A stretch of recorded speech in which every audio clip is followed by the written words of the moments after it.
जय श्री कृष्ण। आप सभी को आषाढ़ मास के 17वां दिन की ढेरों शुभकामनाएं।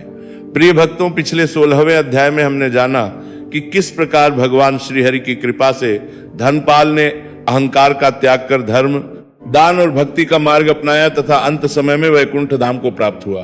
अब भगवान श्री कृष्ण धर्मराज युधिष्ठिर से एक और अत्यंत पवित्र प्रसंग का वर्णन करते हैं। ये कथा हमें बताती है कि भगवान के नाम का प्रभाव इतना महान है कि एक साधारण मनुष्य भी सच्ची भक्ति से महान संत बन सकता है।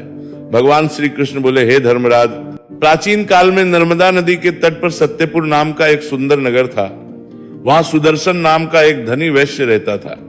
उसके पास धन, वैभव, विशाल भवन, अनेक सेवक और अपार संपत्ति थी, परंतु उसके हृदय में भगवान के प्रति श्रद्धा नहीं थी। वह प्रतिदिन केवल व्यापार और धन कमाने की चिंता करता। जब उसकी पत्नी उसे भगवान विष्णु की पूजा करने के लिए कहती, तब वो हंसकर कहता, धन ही सबसे बड़ा देवता है। जिसके पास धन है उसके पास सब कुछ है। उसकी पत्नी सावित्री अत्यंत धार्मिक थी। वह प्रतिदिन प्रातः काल स्नान कर भगवान श्री हरि की पूजा करती, तुलसी को जल चढ़ाती और गरीबों को अन्नदान करती। वह अपने पति से कहती, स्वामी, धन जीवन के लिए आवश्यक है, परंतु धर्म के बिना धन भी विनाश का कारण बन जाता है। किंतु सुदर्शन उसकी बातों पर ध्यान नहीं देता। समय बीतता गया। एक वर्ष आषाढ़ मास का शुभ समय आया। नगर में दूर दूर से संत और महात्मा पहुंचे। वे भगवान विष्णु के नाम का संकीर्तन करते हुए नगर नगर घूम रहे थे। उनकी मधुर वाणी सुनकर नगर के लोग भाव विभोर हो जाते और श्रद्धा से उनका स्वागत करते। एक दिन वे संत सुदर्शन के घर के सामने भी पहुंचे। उन्होंने मधुर स्वर में गाना प्रारंभ किया, नारायण नारायण श्री हरि नारायण। उनके भजन की ध्वनि पूरे वातावरण में गूंज उठी। सावित्री दौड़कर बाहर आई। उसने संतों के चरण स्पर्श किए और विनम्रता से उन्हें घर में पधारने का आग्रह किया। संतों ने कहा, बेटी, पहले अपने पति की अनुमति ले लो। गृह स्वामी की इच्छा के बिना हम किसी के घर भोजन स्वीकार नहीं करते। सावित्री भीतर गई और सुदर्शन से प्रार्थना की, स्वामी, कुछ संत द्वार पर पधारे हैं, कृपया उनका सत्कार करने की अनुमति दीजिए। सुदर्शन ने क्रोधित होकर कहा, मैंने कोई धर्मशाला नहीं खोल रखी, उन्हें कहीं और जाने दो। मेरे पास इन साधुओं के लिए समय नहीं है। सावित्री की आंखों में आंसू आ गए। वह बाहर करने का छरमना नहीं, प्रार्थना नहीं। इसकी बारी कारी में भारत छे, मारन कारी में बार कर आई और संतों से क्षमा मांगने लगी। किंतु संत मुस्कुराए।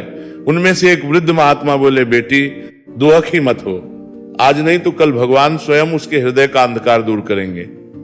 इतना कहकर सभी संत वहां से चले गए। सुदर्शन अपने व्यापार में पहले की तरह व्यस्त रहा, लेकिन उसे यह ज्ञात नहीं था कि उसके जीवन में एक ऐसी घटना होने वाली है जो उसके पूरे भाग्य को बदल देगी। उसी रात उसे एक अत्यंत विचित्र स्वप्न दिखाई दिया। स्वप्न में उसने देखा कि उसका विशाल महल जल रहा है, उसका संचित धन अग्नि में भस्म हो रहा है और वह स्वयं असहाय होकर सहायता के लिए पुकार रहा है। तभी एक दिव्य प्रकाश प्रकट हुआ। उस प्रकाश में 4 भुजाओं वाले भगवान श्री हरि दिखाई दिए। भगवान ने गंभीर स्वर में कहा, हे सुदर्शन, धन पर घमंड मत करो। जो धन धर्म में नहीं लगता वह एक दिन स्वयं नष्ट हो जाता है। अभी भी समय है, अपने जीवन को बदल लो। इतना कहते ही भगवान अंतर्धान हो गए। सुदर्शन घबराकर जाग उठा। उसका पूरा शरीर पसीने से भीगा हुआ था। उसके मन में पहली बार यह विचार आया, क्या वास्तव में मैं अब तक गलत मार्ग पर चल रहा था? उसके जीवन में परिवर्तन की शुरुआत हो चुकी थी। भगवान श्री कृष्ण बोले, हे धर्मराज, उस रात्रि के स्वप्न ने सुदर्शन के हृदय को भीतर तक झकझोर दिया। प्रातःकाल उठकर वह देर तक उसी स्वप्न के विषय में सोचता रहा। पहली बार उसके मन में यह प्रश्न उठा, यदि भगवान वास्तव में मुझे चेतावनी दे रहे थे तो क्या मेरा सारा जीवन व्यर्थ चला गया? उसी समय उसकी पत्नी सावित्री भगवान विष्णु की आरती कर रही थी। उसके मुख से निकल रहा था, पाण नमो भगवते वासुदेवाय। सुदर्शन कुछ देर तक मौन खड़ा रहा, फिर धीरे से बोला, सावित्री, क्या भगवान सचमुच अपने भक्तों की रक्षा करते हैं? सावित्री ने मुस्कुराकर कहा, स्वामी, भगवान कभी किसी का त्याग नहीं करते, मनुष्य ही उन्हें भूल जाता है। जब कोई सच्चे मन से उनकी ओर एक कदम बढ़ाता है तब भगवान उसकी ओर 100 कदम बढ़ाते हैं। सुदर्शन कुछ न बोला, पर उसके हृदय में भक्ति का पहला अंकुर फूट चुका था। उधर समय का चक्र घूम रहा था। कुछ ही दिनों बाद सुदर्शन के व्यापार के लिए समुद्र मार्ग से आने वाले कई बड़े जहाज भीषण तूफान में फंस गए। दिन बीत गए, जहाजों का कोई समाचार नहीं मिला। फिर सूचना आई कि समुद्र में भयंकर आंधी आने के कारण अधिकांश जहाज डूब गए हैं। उनमें सुदर्शन का बहुमूल्य सामान भी नष्ट हो चुका है। यह सुनते ही उसका सिर चकरा गया। जिस धन पर उसे इतना अभिमान था, वही धन देखते ही देखते समाप्त होने लगा। नगर के लोग भी बातें करने लगे, धन का घमंड कभी स्थायी नहीं होता। सुदर्शन अत्यंत दुखी रहने लगा। न भोजन अच्छा लगता, न निद्रा आती। एक दिन वो अकेला नगर के बाहर नदी के किनारे बैठा था। तभी उसने देखा कि वही वृद्ध संत, जिन्हें उसने कुछ दिन पहले अपने द्वार से लौटा दिया था, वहीं पीपल के वृक्ष के नीचे बैठे भगवान का नाम जप रहे हैं। सुदर्शन लज्जा से भर गया। वह धीरे धीरे उनके पास पहुंचा, भूमि पर दंडवत होकर बोला, महाराज, मुझसे बहुत बड़ा अपराध हुआ। मैंने आपका अपमान किया, कृपा करके मुझे क्षमा कर दीजिए। वृद्ध महात्मा ने प्रेम से उसे उठाया और बोले, वत्स, संत अपमान का बदला नहीं लेते, हम तो केवल भगवान का नाम बांटने आते हैं। सुदर्शन की आंखों से आंसू बहने लगे। वो बोला, महाराज, मेरा सब कुछ नष्ट हो गया, अब मुझे ऐसा मार्ग बताइए जिससे मेरा जीवन सफल हो जाए। महात्मा बोले, यदि वास्तव में तुम्हारा हृदय बदल गया है तो आषाढ़ मास में भगवान श्री हरि का व्रत, जप और सेवा प्रारंभ करो। प्रतिदिन तुलसी माता को जल अर्पित करो, भूखों को भोजन कराओ और कभी भी किसी संत का अपमान मत करना। सुदर्शन ने उसी क्षण उनके चरण पकड़ लिए। उसने कहा, गुरुदेव, आज से मेरा जीवन भगवान श्री हरि की सेवा को समर्पित है। महात्मा ने उसके मस्तक पर हाथ रखकर आशीर्वाद दिया। उन्होंने कहा, याद रखो, भगवान पहले मनुष्य की परीक्षा लेते हैं, फिर कृपा करते हैं। धैर्य रखो, तुम्हारा कल्याण अवश्य होगा। उस दिन से सुदर्शन का जीवन बदलने लगा।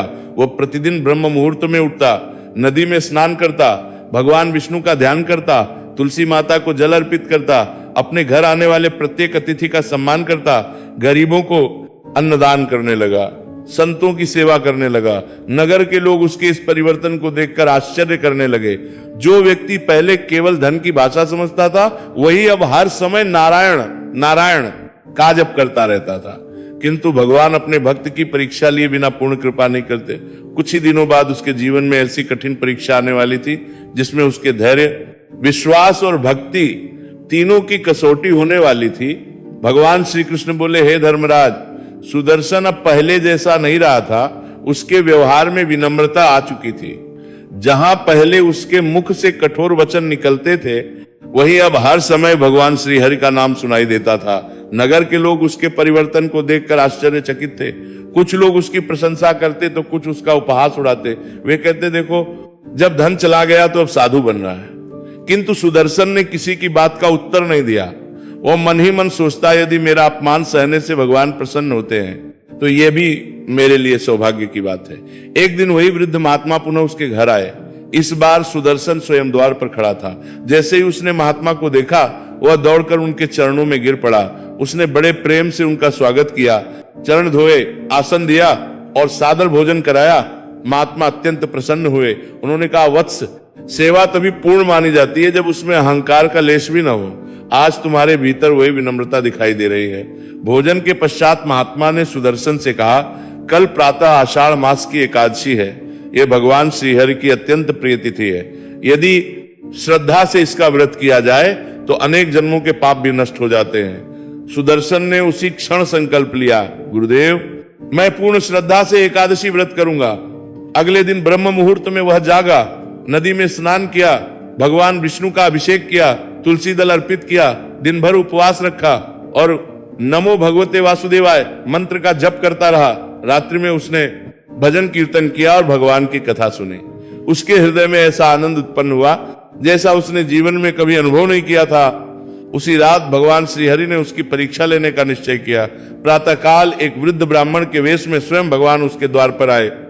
उन्होंने अत्यंत दुर्बल स्वर में कहा, वत्स, मैं कई दिनों से भूखा हूं, क्या मुझे कुछ भोजन मिल सकता है? सुदर्शन ने हाथ जोड़कर कहा, महाराज, आज द्वादशी का पारण करने से पहले आपको भोजन कराना ही मेरे लिए सबसे बड़ा पुण्य होगा। उसने अत्यंत श्रद्धा से ब्राह्मण को भोजन कराया। ब्राह्मण ने प्रसन्न होकर कहा, यदि तुम्हें अभी अपना खोया हुआ धन और वैभव वापस मिल जाए तो क्या तुम फिर से पुराने मार्ग पर लौट जाओगे? सुदर्शन ने बिना एक क्षण सोचे उत्तर दिया, नहीं प्रभु, अब मुझे समझ आ गया है कि धन क्षण भंगुर है, पर भगवान का नाम शाश्वत है। यदि मुझे कुछ चाहिए तो केवल श्री हरि की भक्ति चाहिए। यह सुनते ही वृद्ध ब्राह्मण के मुख पर दिव्य तेज प्रकट होने लगा। सुदर्शन आश्चर्य से देखता रह गया। कुछ ही क्षणों में उसके सामने स्वयं 4 भुजाधारी भगवान श्री विष्णु प्रकट हो गए।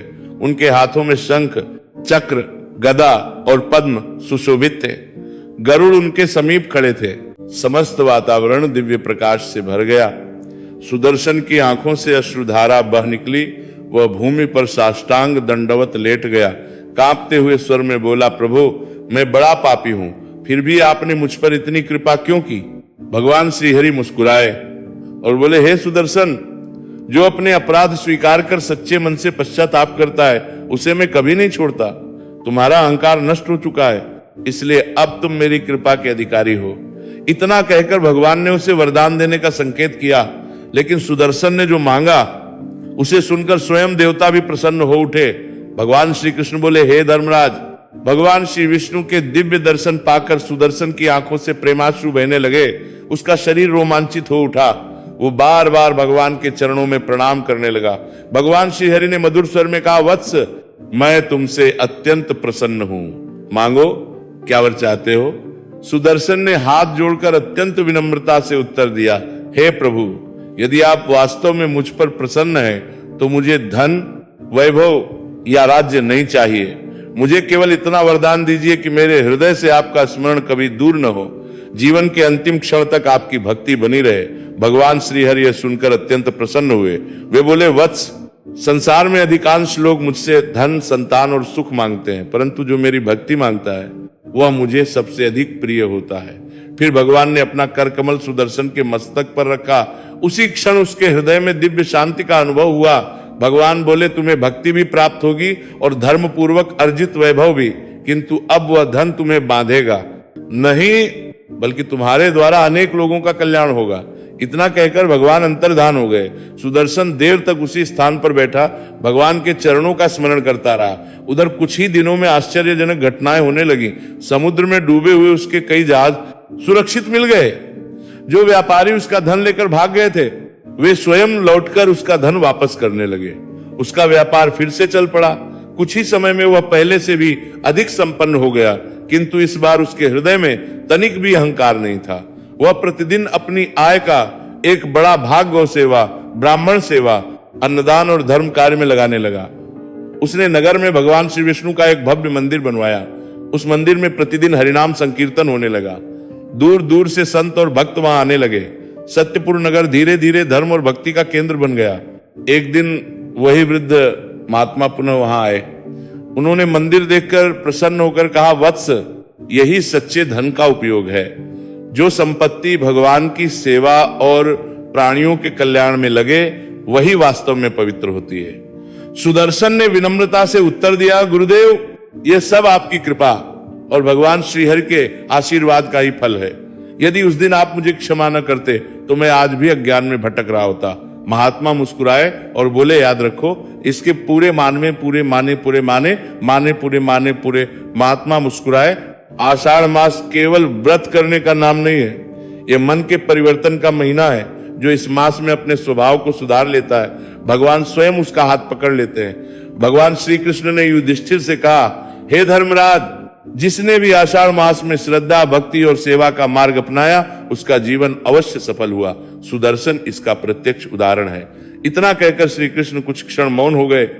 तब युधिष्ठिर ने हाथ जोड़कर कहा, हे केशव, वास्तव में भगवान की भक्ति से बढ़कर इस संसार में कोई धन नहीं है। कृपया इस पावन मास का और भी महात्म्य सुनाइए। भगवान श्री कृष्ण मुस्कुराए और बोले, हे राजन, अब मैं तुम्हें एक और अद्भुत कथा सुनाऊंगा जिसे सुनने मात्र से मनुष्य के पाप नष्ट होते हैं और श्रीहरि की कृपा प्राप्त होती है। इसी के साथ 17वें अध्याय का यह प्रसंग पूर्ण होता है। यदि आपको यह पावन कथा पसंद आई हो तो इसे अपने परिवार और सभी भक्तों तक अवश्य पहुंचाइए, ताकि अधिक से अधिक लोग भगवान श्रीहरि की महिमा का श्रवण कर पुण्य के भागी बन सकें। बोलिए श्री लक्ष्मी नारायण भगवान की जय। बोलिए श्री हरि विष्णु भगवान की जय। बोलिए तुलसी माता की जय। बोलिए सनातन धर्म की जय। और आज आषाढ़ गुप्त नवरात्रि के पहले दिन महाविद्या माँ काली की कथा भी जरूर सुनिएगा, बहुत कल्याणकारी होगा। भगवान नारायण सब पर कृपा करें। हरे कृष्ण।